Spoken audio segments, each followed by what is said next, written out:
as always, let me help you ease you into the space of learning, both from helping your body and your mind be prepared. Okay, so everybody relax your neck, relax your shoulders. We'll do one breathing exercise, and then after that, I'll chant my usual mantra to go into that space of learning. Okay, so extend your arms in front of you. Open your chest and take a deep, deep breath all the way to the top. Hold it there, hold it there, hold it there. And exhale as slowly as you can.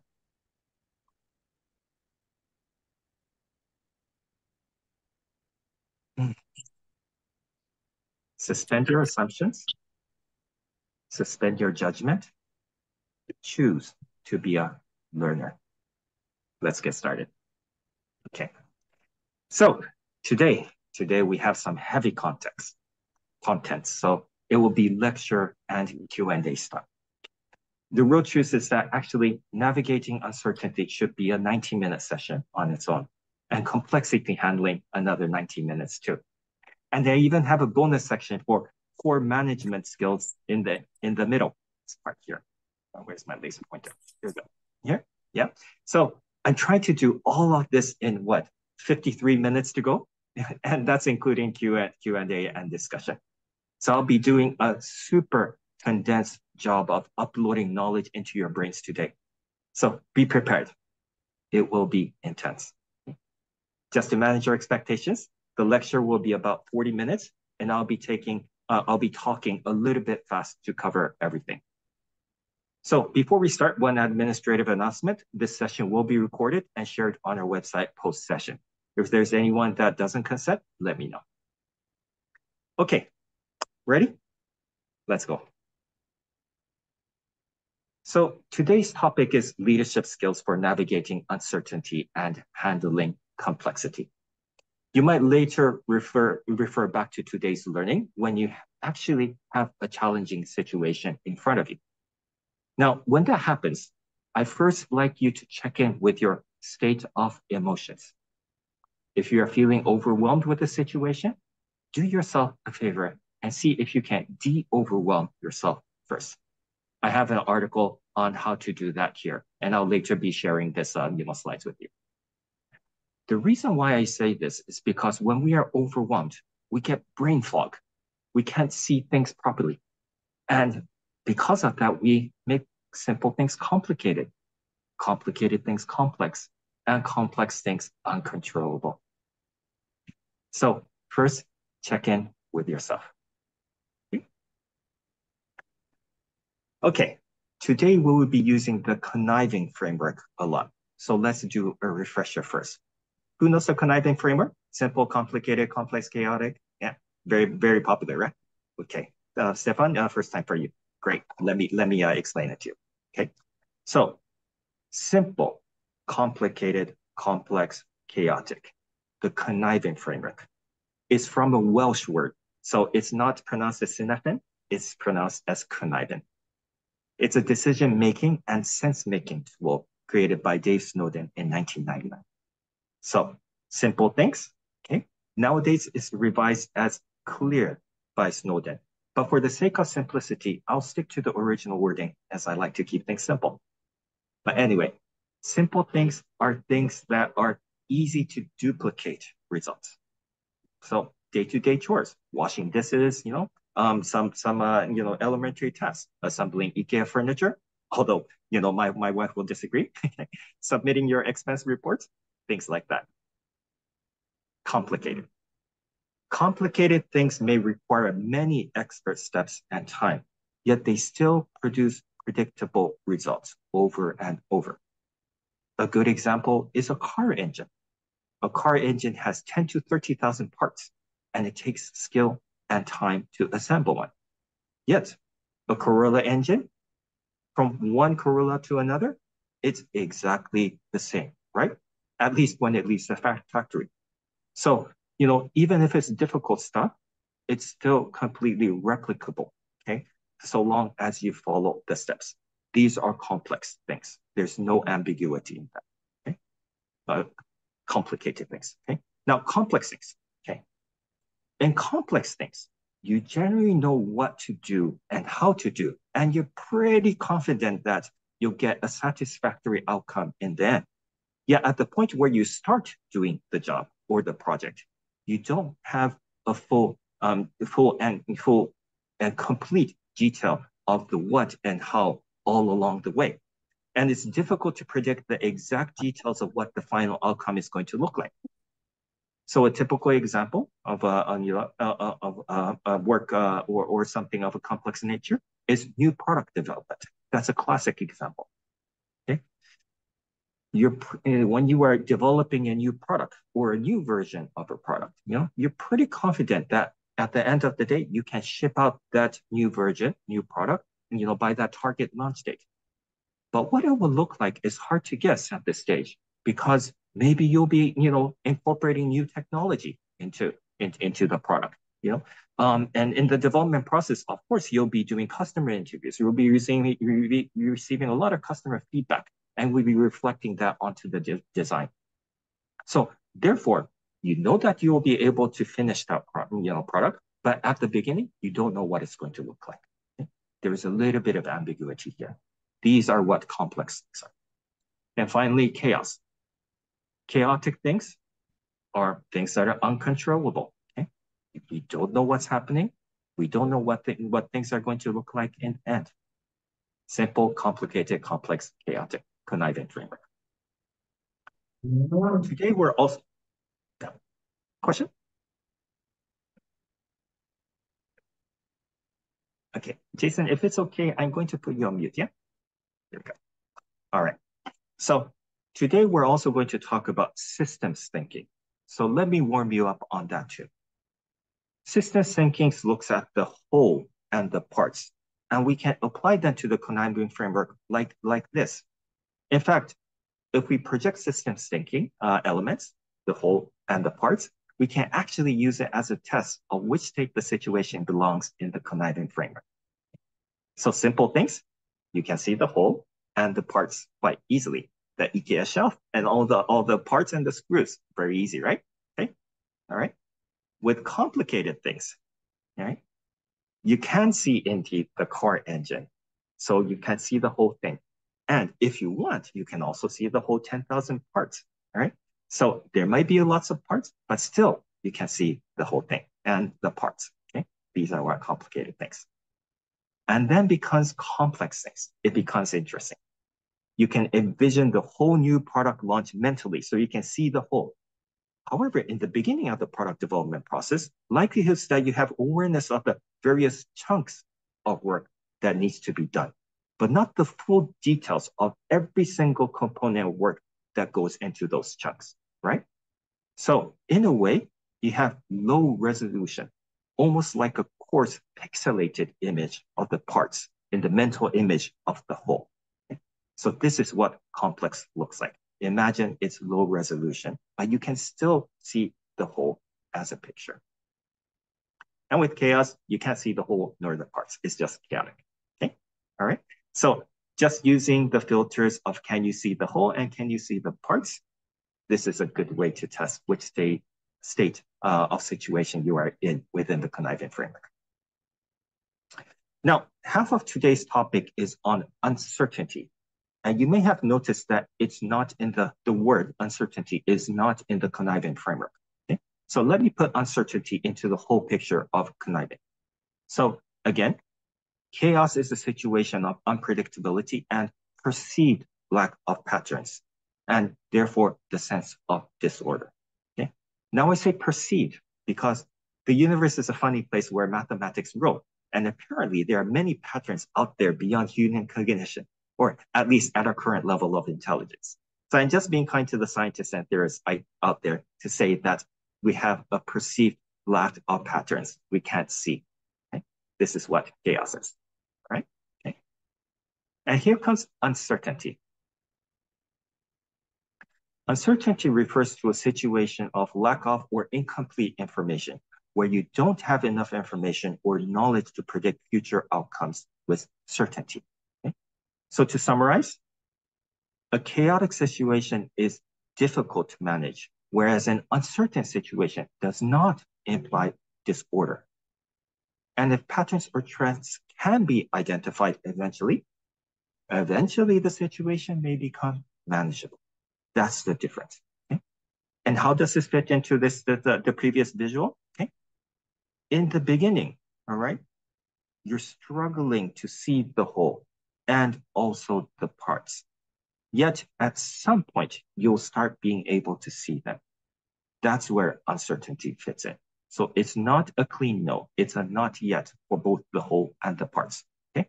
This is the difference between chaos and uncertainty. Okay. Okay. All right. So we'll now dive into how to handle uncertainty and complexity. But before we do that, to make the dive in more relatable and tangible to each of you, can I ask a few people to share some situational examples of uncertainty and complexity? Anyone? What comes to your mind? Any past or current experiences of either an uncertain or a complex situation? Geeta, please.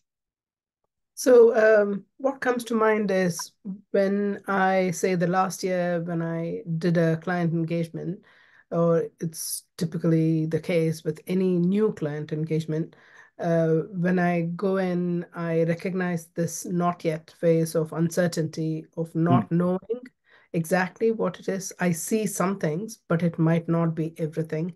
And there are situations where it might seem like chaos to me, but for people in it, perhaps it makes total sense. So I'm cognizant that what might appear as chaos to me might not be truly chaos for the people in it. And also my level of uncertainty where I'm unsure as to where it lies. But overall, it's anything I do when I am in that state could be complex in the sense that the outcome is unknown because I'm dabbling with the system which I haven't yet fully understood. And so this is coming from a personal reflection perspective and coming from the wider systems perspective itself.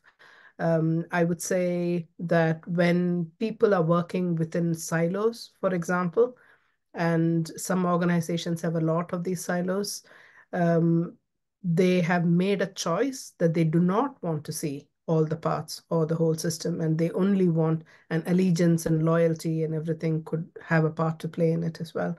So I think whether it is by choice or whether it is by stance or place or time, there could be situations of uncertainty, complexity, and chaos, if that makes sense.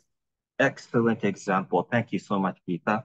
So us, professionals doing organizational work, yes, we really are going into uncertainty zone. Is this chaos or actually is it complex?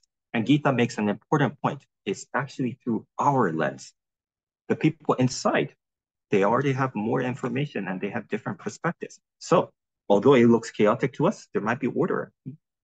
We got to be cognizant that we're judging from our eyes. This is a very important point, and you will see this point of view recurring in the later part of my lecture today.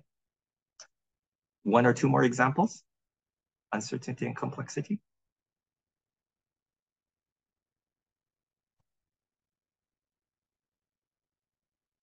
Anyone have a panic situation in the office in the last few months?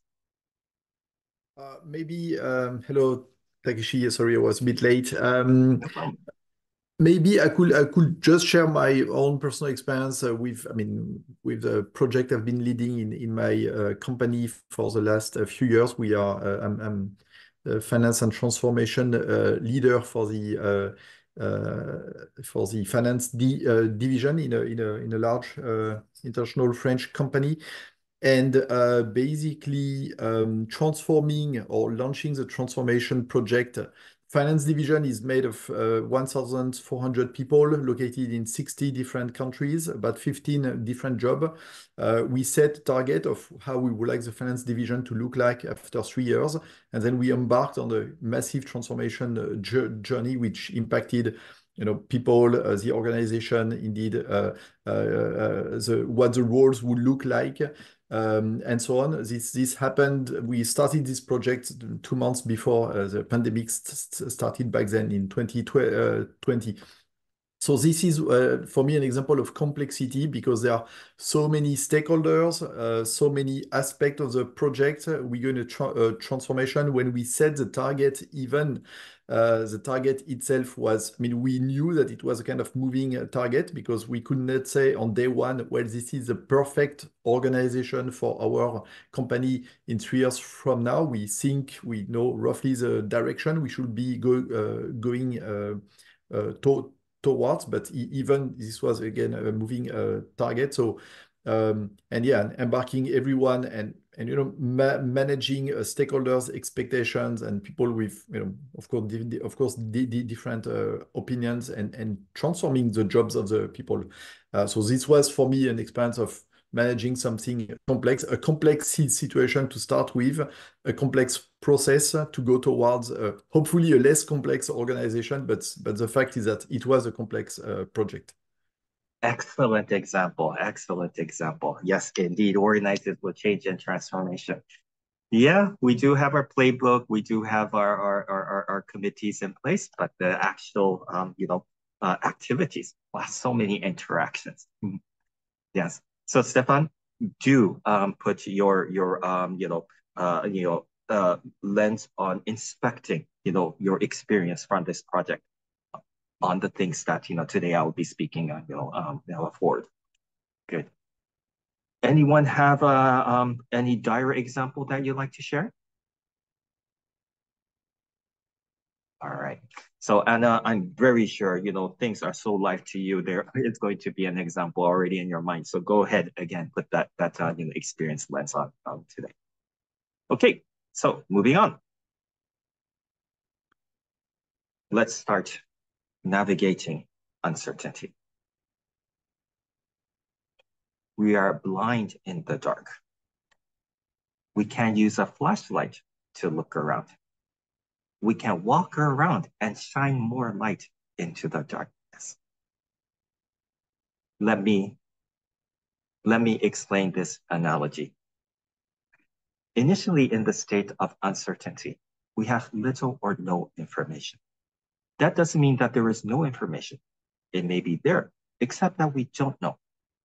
The proverbial flashlight is our ability to ask questions, and the proverbial leg to walk around is our ability to probe and explore. See, navigating uncertainty is a cognitive game. It's about finding patterns and making educated guesses so that the situation is brought down to a more manageable level of predictability. So our critical tools for navigating uncertainty is the power of inquiry, our ability to ask questions, and our ability to probe and explore.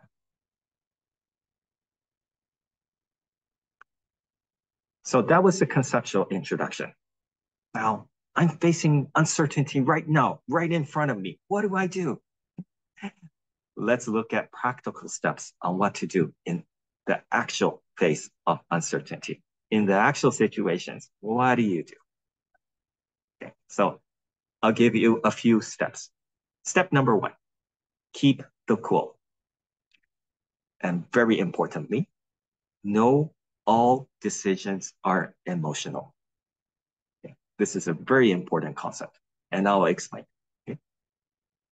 There are clear learnings from neuroscience, from MRI scans of the brain, psychology, behavioral economics, and decision science that all decisions are emotional. And in my opinion, take it as a fact. So while we must strive to be level-headed and as rational as we can in our decision-making, still be very aware that our emotions are at play. And why is this thing important? For example, that instinctive choice to play safe is actually coming from our survival instincts. In most simplistic terms, our brains are made of 3 layers. This is called the triune brain model. The innermost lizard brain is all about survival, and our middle brain largely prioritizes safety too. So our default choice to seek certainty actually is an animalistic override of our lower brains over the more modern, intelligent outside layer of our brain. So although we might be thinking that, you made a sound judgment on keeping things safe and, conservative, check that. It could be really, really something inside our emotions, our hormones, our brains that are, playing something there. So that's the reason why we have to know this, so that we are able to generate different perspectives. Finally, most importantly, be aware that we are full of cognitive biases. In the face of uncertainty, what do we most fear? Arguably, error in judgment, right? What are key contributing factors to error in judgment? Anyone? What causes us to make bad judgments? Assumptions. Assumptions. Nice. Let's keep on going.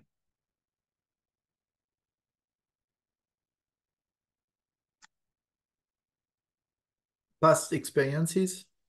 Past experiences. Yeah. Tell me more, Stefan. Why is, if you have the past experience that it worked, why would that cause an error in judgment? I mean, I believe that if you have had past experiences that have worked, you tend to want to replicate what has worked naturally. So, it's the first go-to reaction.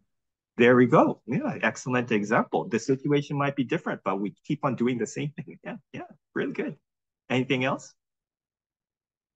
Yeah, I would like to add that it's like a pattern we've got from the past, so it's automatically probably goes like Yes. in our brains, these patterns. And if we are we have opportunities to change them. If we do, we feel more comfortable and calm. But if we are not, so they will go automatically again and again. Yeah, sometimes we, auto drive kicks in, and without thinking too much, we just do it. And it was actually the wrong thing. That happens. Yeah. Anything else? Probably also, I would say the personal, let's say, personal impact the situation could have on on the decision maker, and where he or she put themselves first, kind of Yeah. approach of it's maybe it's not the best for the company, but it's the best for me, for example. Yeah, it's the best for me. I'm going to prioritize my interests. Yeah, that's a really good one. That's a pretty good one. Yes. Yeah. One more, just one more. Anyone? Limiting beliefs. Limiting beliefs. I love that. Yeah. And Anna. I was going to say cognitive dissonance. That somehow, when you're struggling to make a decision, you have to make a decision, or if you have to make a decision, you become convinced that it was the right decision because X, Y, and Z. Whereas that it might be that it is based on false assumptions, false beliefs.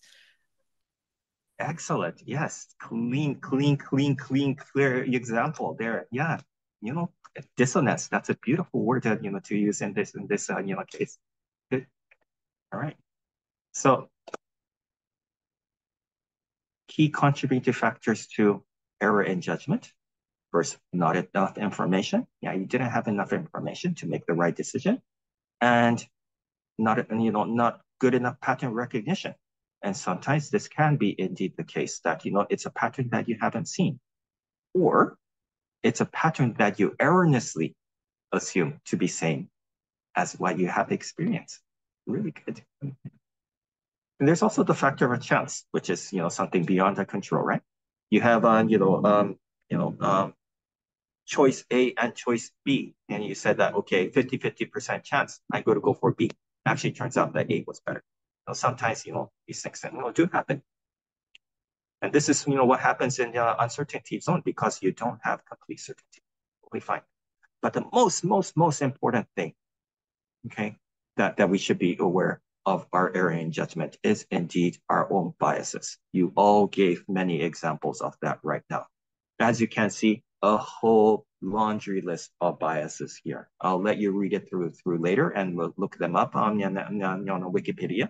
But there are so many things that interferes with our judgment. Yes, It's our biases that doesn't let us be cool. It's our biases that make our decisions, emotional. Let's be aware of that. So be cool, be rational, keep your biases at bay. That was step number 1. Okay. We still got a long way to go. Let's go. Number 2, seek information, seek patterns. Why?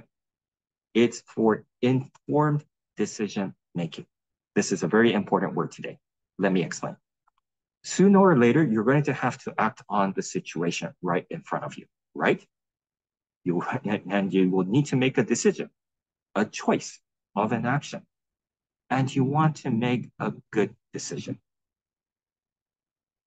A good decision, it will be wise to make decisions based on factual information and best guesses, as long as it's a guess of good quality. Correct?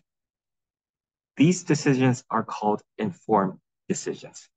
And there is good research proving that they are consistently better decisions compared to, for example, flipping a coin. So first, seek information. Remember, you're starting from a place where you're in the dark. You have little or no information yet. So just get started. Collect any information that you can. At this stage, it's a quantity over quality game. And that's okay, because soon your pattern recognition will kick in and you'll be starting to look into the right place. Next, once you have that information, take a look at the information you've collected and see if you can generate insights. Do you see patterns?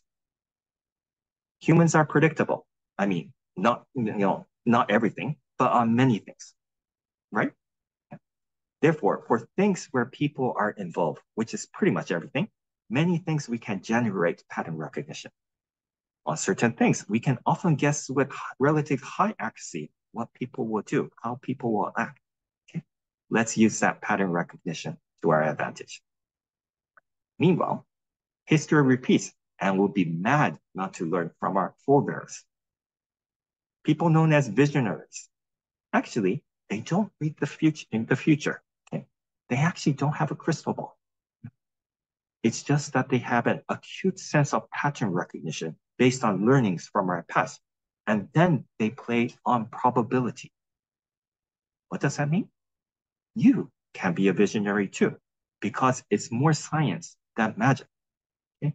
So research past similar events and tap into the wisdom of people with experience. Okay, third step. Third step is to scenario think and game plan. Who knows the Serenity prayer? If I say it, probably you will find it familiar. God, grant me the serenity to accept the things I cannot change, the courage to change the things I can, and the wisdom to know the difference. The Serenity prayer. Now it sounds familiar, right? Yes, this is exactly applying here. Okay. So first, what do we know and don't know? Things that are clear-cut, black and white. Let's take care of that first. Okay? Things we know and keep under our control. Right? The white stuff, black and white, clear-cut white. Right? Great. Be very aware of these things and make best use of it because we have it under control. And things we have absolutely no control over, especially adversity. When this happens, a sense of powerlessness and resentment may prevail. It's a tough situation, but you actually still may have a choice. And resign to fate, give up, and put up your hands, or risk manage the adversity. There are still things that we can do, even if the situation is completely black. So this is black and white. But black and white is just 10-20% of the situation. Pareto principle applies. 80%, you will agree with me? Everything is in the gray zone, correct? Okay. So again, people are predictable and many things repeat a pattern. that doesn't mean things will happen as expected. The name of the game here is to play on probability. And here's how you play out.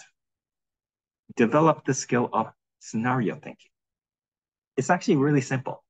Just be conscious of our tendency to do linear thinking. Okay? That is basically just thinking of one scenario.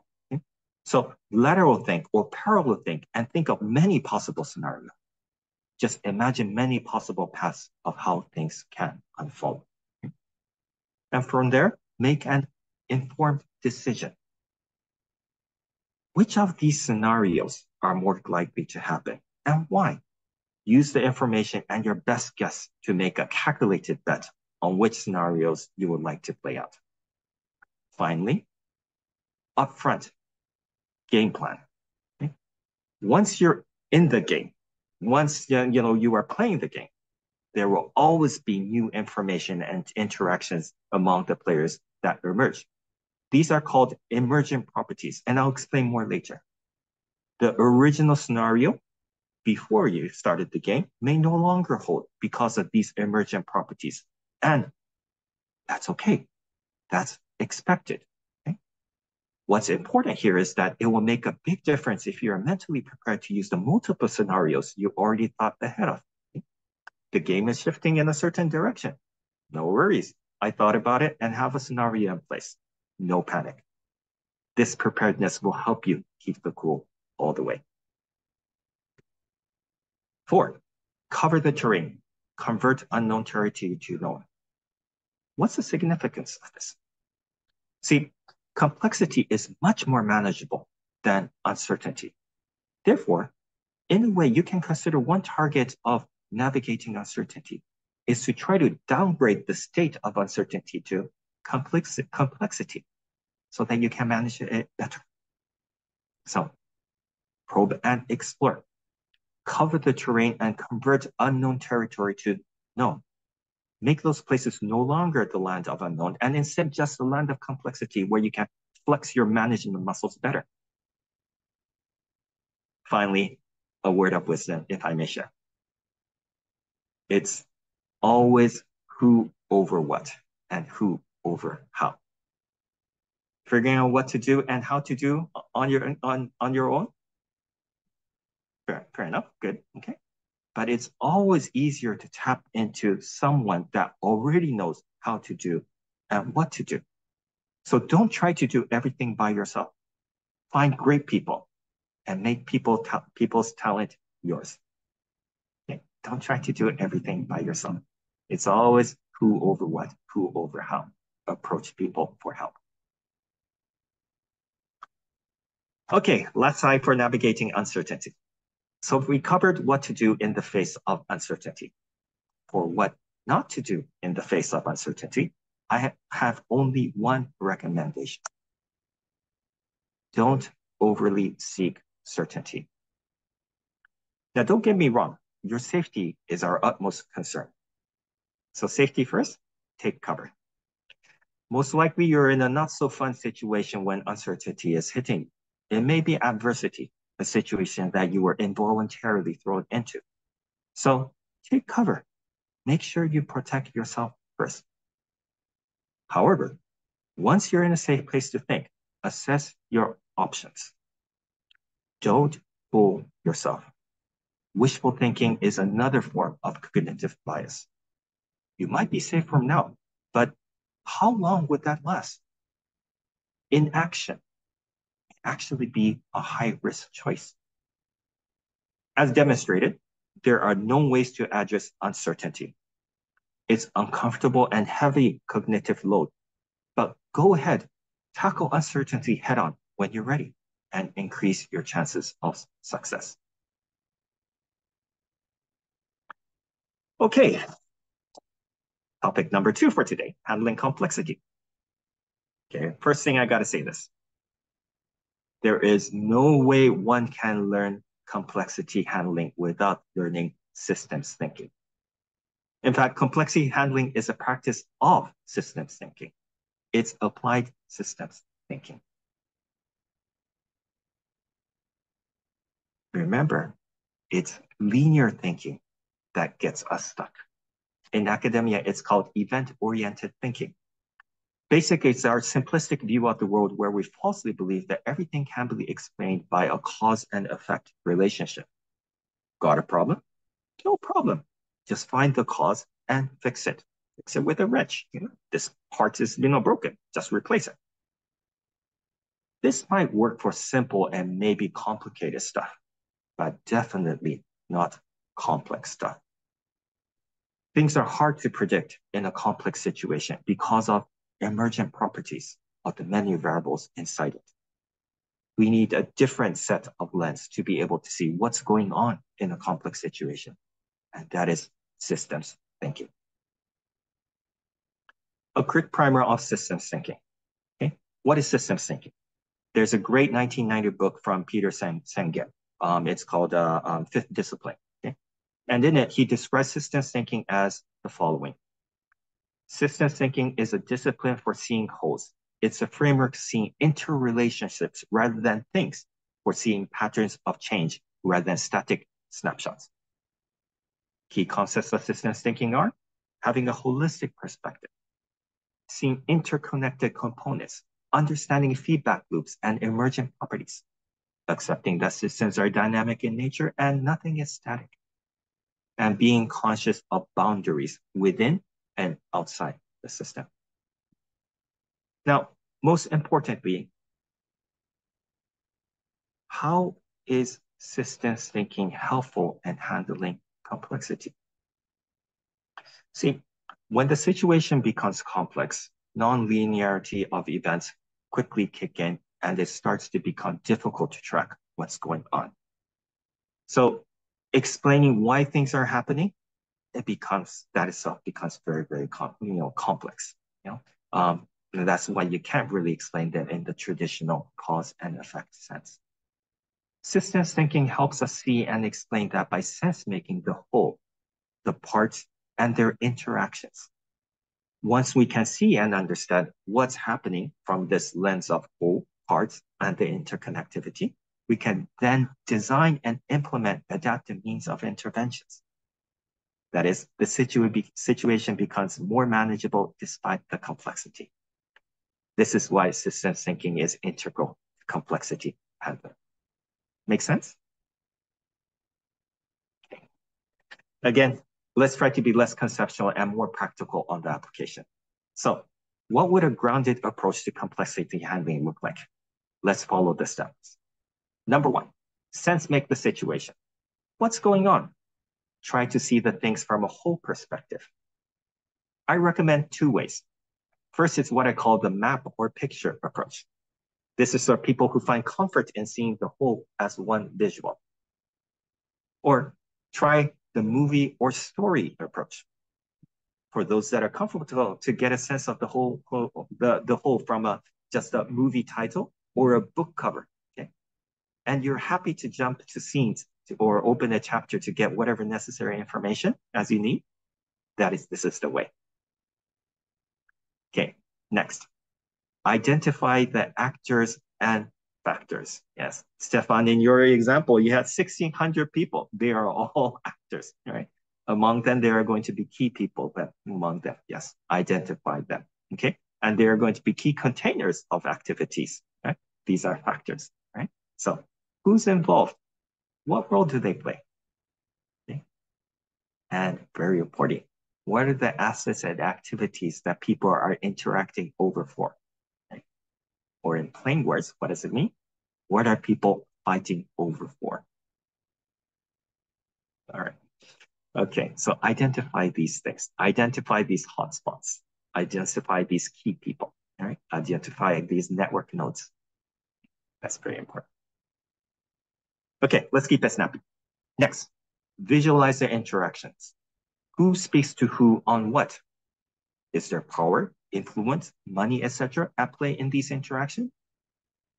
What is each person's what's in it for me? That is the benefit and motivation they feel in taking their actions. This will really, really help you see the power dynamics.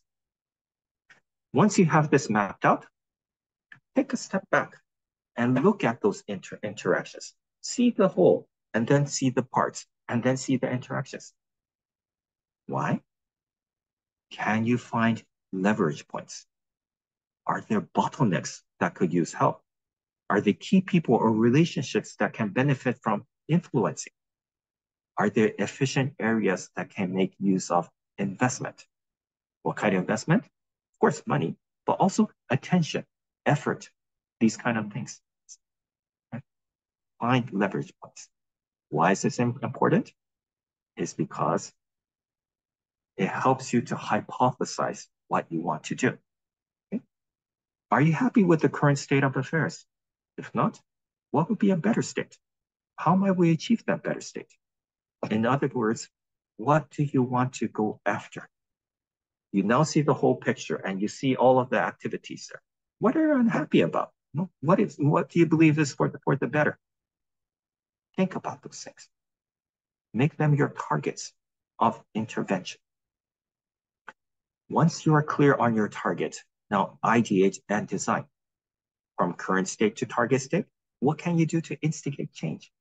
Along the leverage points, think of a few ideas of intervention. Can those ideas become bite-sized experiments? Design them into a few actions to try and design an implementation plan. Okay? What, how, who, where, when.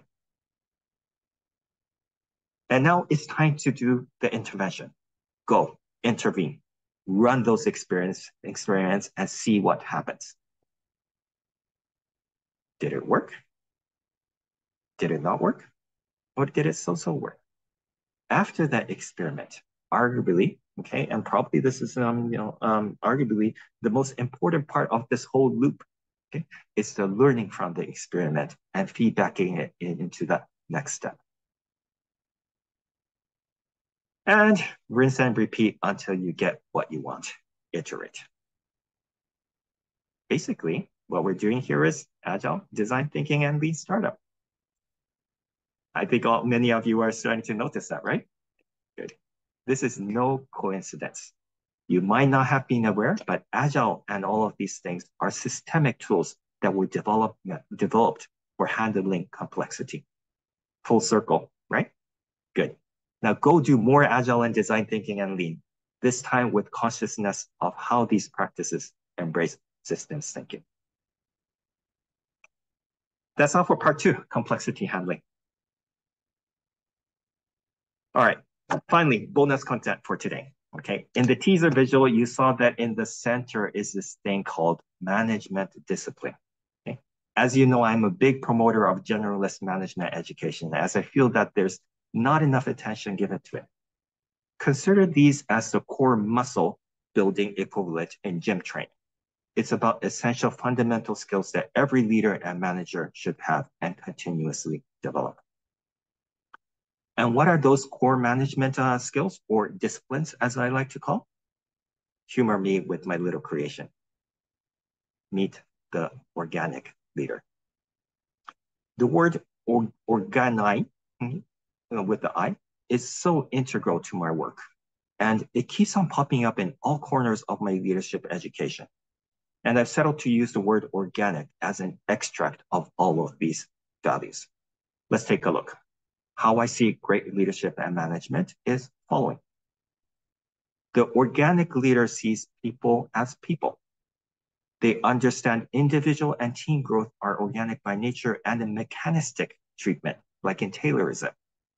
These treatment stifles learning and collective performance of people.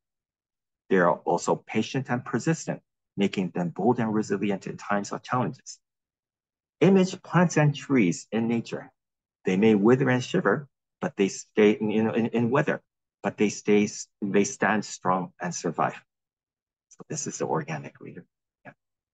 The organic leader is an organizer of people, teams, work, project, processes. So this organi word keeps on, going transcend across things. And what's unique about these organic leaders that are great organizers, okay? What's unique about them is that they never forget the need for fun and creativity in group and teamwork, helping people flow and flourish and working together. And as individuals, they are very organized. They are consistent, focused, complete, concise, and they follow through. Really, the basics of a reliable individual, trustworthy in their actions, right? Really basic stuff. Yeah. Now, this is now going to be a really interesting one. Okay. The organic leader is organismic. So organisms, right? Organismic. What does that mean? It means they have a keen sense of belonging to a larger whole or an organism. They are holistic and inclusive in behavior, appreciating the diversity of people in a vibrant ecosystem. We're part of the big whole that really, really allows you to appreciate the many other people inside that organism. And finally, organization. The organic leader is versed in the organization. They understand people and other dynamics, have a healthy regard for roles and responsibilities, and yet a sane awareness and the ability to handle the many funny things that happen in the organization. While they have these amazing traits of a decent human being, they are savvy and veteran enough to be great corporate operators too. Yes. So a good balance between living idealistic values every day and while being a realist and accommodating the many humorous things that we see in the workplace. So as you can see, around the word organic, we have a balanced leaders. These areas are indeed my focus of leadership coaching, training, and facilitation. That concludes my knowledge sharing for today as summarized here. Let's open the floor to questions, comments, and discussion.